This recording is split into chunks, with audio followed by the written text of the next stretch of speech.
Good morning, family. This is Josue Collazo, and you're watching or listening to the Found in Translation Talk Show, the talk show that stacks truth on politics and today's hottest issues. Thank you again so much for joining us. Again, this is Josue Collazo. Found in Translation is you're either watching this as a live show, Facebook, Twitter, YouTube Live, as a podcast, my ride or dies, my audio files. Anyway, you can download a podcast or as a radio program in Philadelphia, WPPMLP 106.5 in Philadelphia. Hashtag People Powered Media. Thank you so much for joining us. You know, I really appreciate y'all. First of all, your paciencia with me, because normally we do shows right after debates. We do shows, MSNBC style, late at night after, to watch primary results.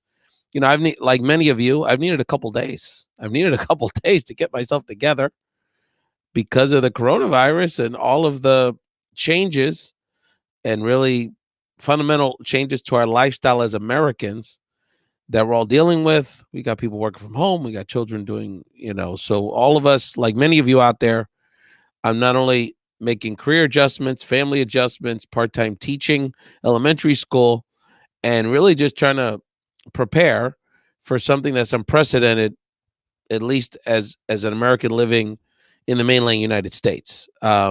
That for most of us, we've never dealt with anything like this. What I wanted to do on the show today, and again, for those watching live, thank you so much, my morning people. I know y'all ain't driving to work, so you're sitting there tomando su cafecito, saying, oh, mira, Ray's up there. Let me see what he has to say. Really appreciate the conversation. We want, first of all, just a few words about this whole situation, which I think I just want to get a few things out there for us to think about. Real quick on the politics, which obviously at this point, electoral politics really is secondary, if that. But a few words about how sort of where I think we kind of go from here, and just a bit of a preview and actually a call to you all to get some feedback around what you want to see on our primary show on Thursday nights. We normally do our main show Thursday evenings, 8 o'clock Eastern, 5 p.m. Pacific. Obviously, the main focus is going to be this whole health situation. And so just we encourage people to give us feedback about what you want to see us talk about on Thursday evening show. And if you want to be part of that conversation, if you're a health professional, health policy expert, or just someone that's dealing with this sort of from a crisis management, emergency management perspective, we're more than happy to have your voice a part of the Thursday conversation. Again, this is Josue Collazo, Found in Translation, your morning cafecito with Ray. And again, I've had to get myself together, people. There's a lot going on. Really quickly, look, I don't got to tell you what's going on. This is COVID-19, coronavirus. This pandemic, this global pandemic is unprecedented in our lifetimes. I guess, 1918, the flu. But I think the main thing I wanted to share with you all, if you get none out of this conversation, is this serious business? And is it serious business because we're all going to die? No. Is it serious business because the bulk of people, or even a large percentage of people, or a large fraction of people, or even a highly significant factor of people are going to die from this? Probably not. But why? There's two reasons why this is three reasons why this is so critically important, that we all have to pitch in here to do everything we can to minimize the pain, and not only the pain, the physical pain, the health pain, but also the pain to our way of life economically and socially in this country. Is that, first of all, some people will die. Some people have already died. And we obviously we want to minimize deaths, right? But just kind of more broadly speaking, if we all don't do everything we can to minimize the spread right now and for the foreseeable future, it is going to put a tremendous strain on our health system that has a major impact on the people that contract the virus, which we don't have a cure for right now. And we're not going to have a cure for a year and a half, let's be honest about it. And Fauci, the only person I listen to on TV in the federal government at this point, Tony Fauci, the head of our disease control, is being straight up about that. This is a year and a half process, right? So I trust him. You know what's going on. So we have to minimize the amount of people and the spikes and when people get it, because it's going to put a strain on our health system we don't have the capacity for. Let's be honest about that. The healthcare system has enough beds for what they need day to day. There's not all these extra health professionals and all these extra beds and all these extra ventilators and all these extra masks and all these extra supports And you guys remember this, and this is the part I think that's kind of getting underplayed, is that the rest of us that have all other issues, that still happens.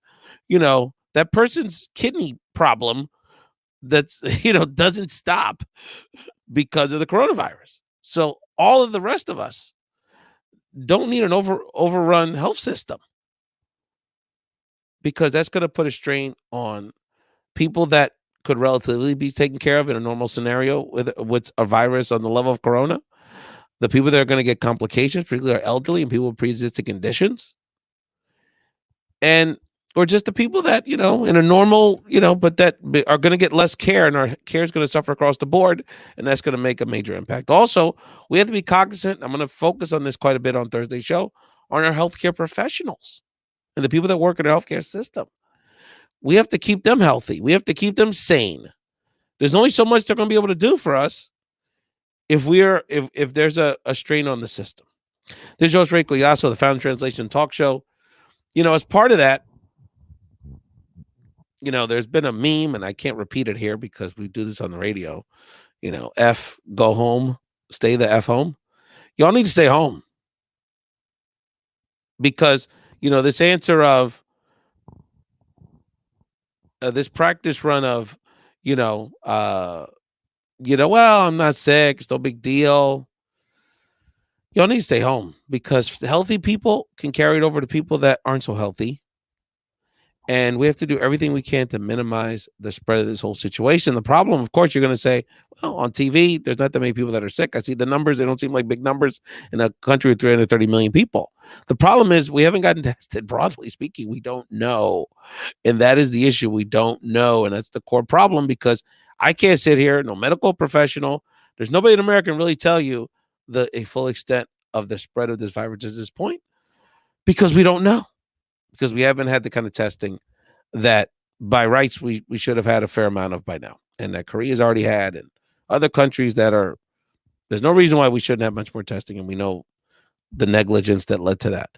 So in light of that, my friends, I need y'all to understand something, that it doesn't matter that we're the wealthiest country in the world. Doesn't matter if you're healthy, your network is relatively healthy.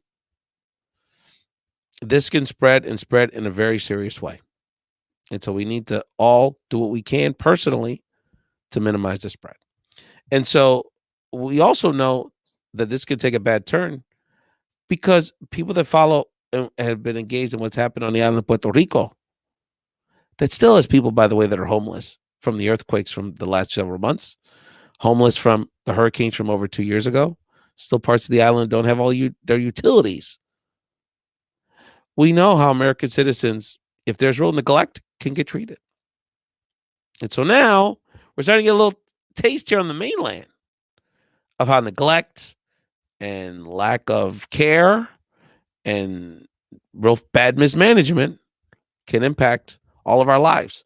For us privileged people that live in this country, and most of us live very privileged lives relatively to the world, you're starting to get a taste of it. And I'm sorry, if just staying in your house and staying off the street and taking these basic precautions is a small sacrifice for you, get used to it, because it's only going to get worse.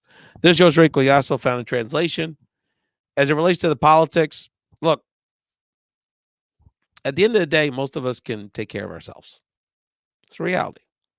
At the end of the day, there are many things that you need a federal government to do or a president to do, but at the end of the day, the main thing you have them to do is to protect our country, fundamentally, whether it's from foreign enemies or it's from natural disasters or situations like we have here. So anyone that says, or any sort of messaging, it's like, well, it's the governor's issue or local issues. Yes, of course, they play a role in this. And they actually, for the most part, on both sides of the aisle, have stepped it up across the board. Mayors, governors, Democrats, Republicans, from what I can see, are doing the best they can with the situation. But leadership on the top level with these kind of national situations matters. We can't have piecemeal solutions. We can't have local solutions. This has to be a national movement. And obviously, there were many mistakes done on the front end of this for many reasons, almost all of which bad management and political expediency. But at the end of the day, we have to continue to call on our leadership to do the right thing. And it goes beyond the president. You know, while we were literally dealing the House of Representatives, I mean, even Steve Mnuchin, I mean, the biggest sleazeball in this government, one of the top sleazeballs in America, that of our Treasury Department, who just very quietly, with not a lot of headlines, shifted 1.5 over $1 trillion to Wall Street to keep their liquidity. You haven't gotten your check yet, but they already got their trillion, by the way. And didn't they just get $1 trillion tax cut 2 years ago? It's funny how that works. Funny how there's money, all kind of money for the rich. You ever notice how this works? That being said, I got to give him credit. The guy's been working hard. At least he's working hard. At least he's trying to do something. Negotiating with House member Speaker Pelosi all last week to try to put a package together to try to mitigate some of this harm for the newly unemployed, for people that need healthcare access. And so what was the Senate doing when these negotiations were happening? McConnell went on break. The Senate didn't do anything all weekend. It's Wednesday. There still isn't a Senate bill passed. We still haven't gotten the first package done. 4, 5, 6 days have gone by, people. They're more worried about quarantining themselves and taking paid sick days, which they won't vote for in the Senate, these sticking Republicans, for themselves, and going on vacation this weekend or political campaigning, whatever they were doing, than actually going to work, staying a little extra at work. So our newly unemployed and our people that don't have health care access, or God forbid, do whatever they could to get these tests out there. So I want y'all to think about that.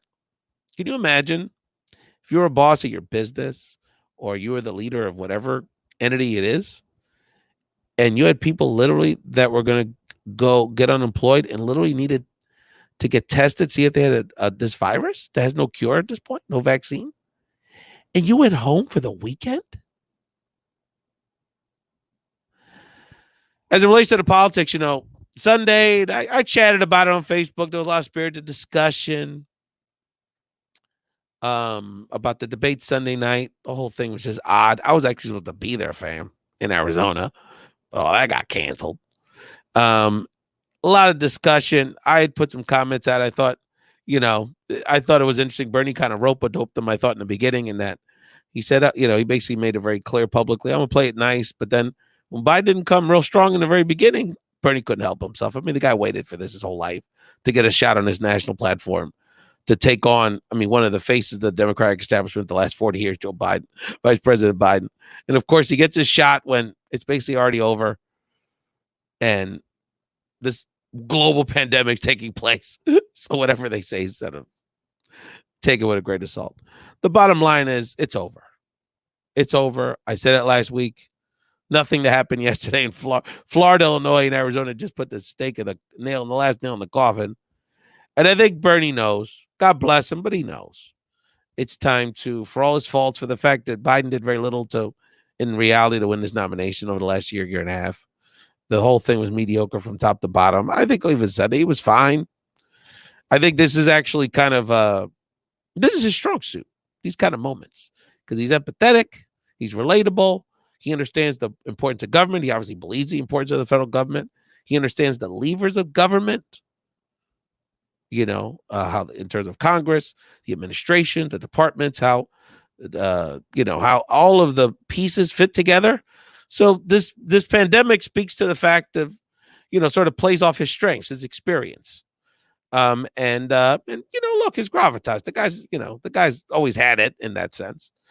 But, he's just sort of struggled in sort of this new democratic framework where it's about policy and healthcare and ideology, and social media and young people. And, but at the end of the day, there's still more Biden type people in our party.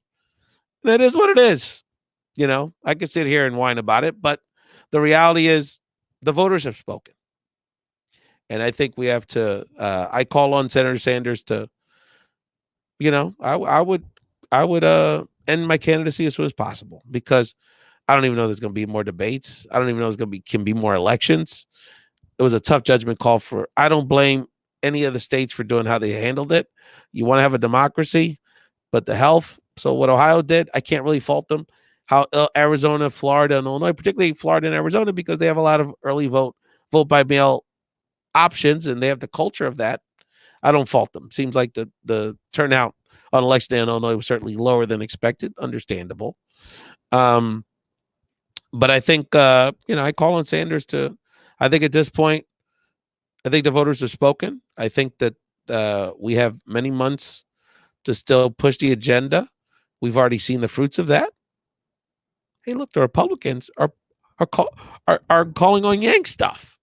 I mean, we're pushing the envelope here, people. We're getting progress done. I know for our youngins, it's disheartening, but trust me, things are moving on in the right direction, no question about it.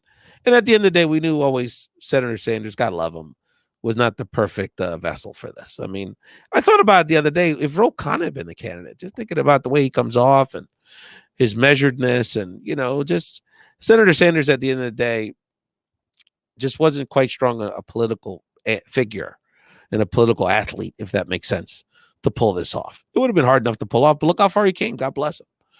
And now we've got Vice President Biden. So we're going to have to continue to push the envelope. We're going to have to continue to advocate right now, fam. Call your Senate offices in particular. Call these people because they're going to give away all kind of money. You you people that, you're the one in the couple that is real good with the checkbook and counting all the pennies. First of all, nobody be counting pennies for almost 20 years at this point in Washington. Democrats or Republicans. None of these people counting pennies. They're throwing out money out the window. Okay?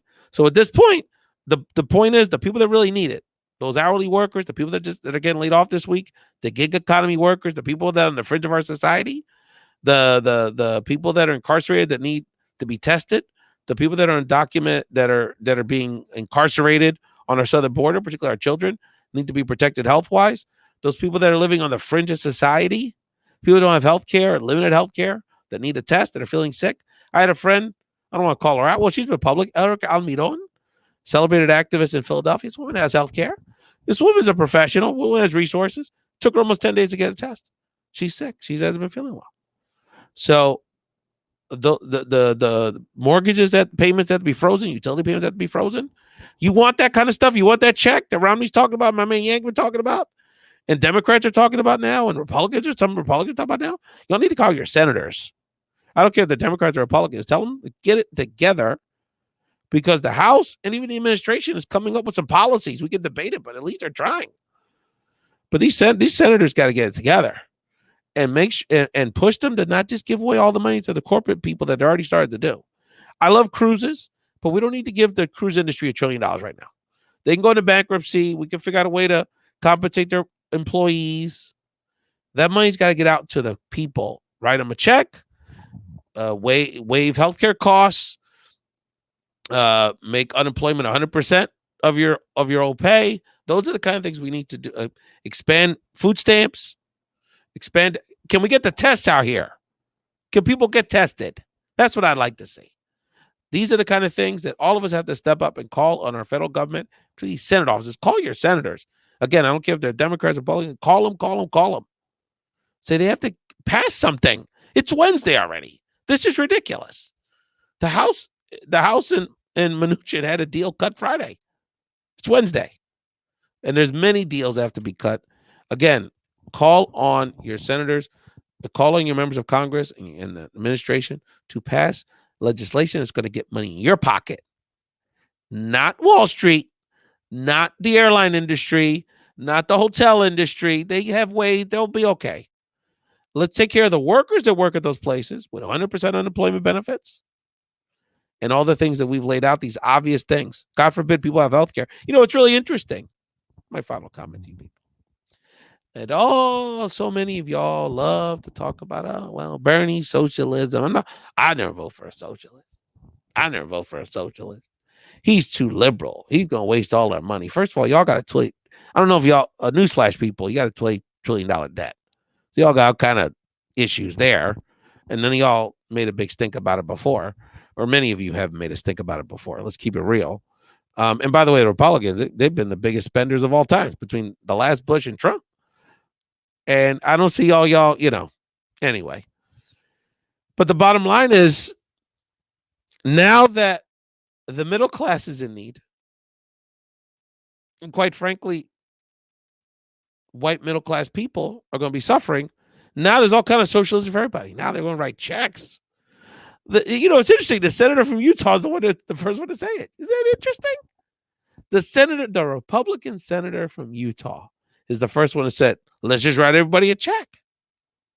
Who does he represent?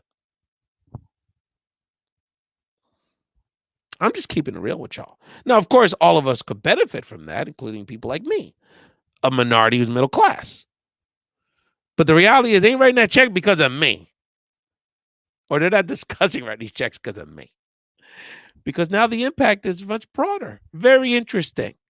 So when it happens in Puerto Rico, by the way, all American citizens, people that work, oh my God, I got all my cousins grow up on the island, are people in the military, government workers, healthcare professionals, people that tax professionals, my wife's family, tax professionals, accountants, lawyers, doctors, all kind of people. Some are elderly, some are poor, but hey, all Americans are all like everybody else across the spectrum.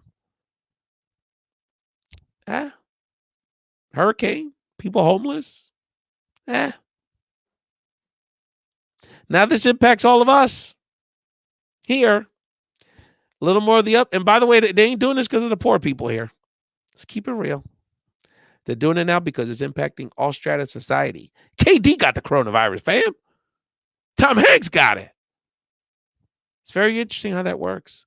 Let's support our healthcare workers in our lives, our first responders, our police officers. I can't believe that crap in Philadelphia. They're not going to arrest people. Did you hear about this? They're not going to arrest drug dealers anymore in Philadelphia. Let's support our first responders, our people in law enforcement, the people that are going to keep cleaning. I had a very good conversation with a woman at Target, a Spanish-speaking woman, I presume an immigrant, but I don't know, who was cleaning the bathrooms at Target the other day. And I was asking her, are they providing her the materials so she could be safe? And what were they providing her to make us safe? And she was saying how the things she was focused on in terms of knobs and things you have to touch. And she was paying particular attention to those details. Those are heroes too. That nurse that's going to go to work every day, not knowing what to expect. That's a hero. I mean, the people that are home, caregivers for our elderly family, heroes. Those first responders that are still having to go to work every day, heroes. Those elderly that take care of the kids, their grandkids, while the middle generation goes to work. Putting themselves on the line. A lot of heroes out here, fam. So let's honor all the heroes in our lives. Let's support them. Let's support each other. And please, por favor, stay out of the streets, fam. We need to stay ourselves distant. But we're going to use these tools to keep in touch with each other. Thank you so much for joining the Found Translation Talk Show. Enjoy your Wednesday. Stay safe. Take care of your family. And we'll have a full show on Thursday night to really delve into the coronavirus and how we can support each other during this incredible pandemic. Have a great day, fam.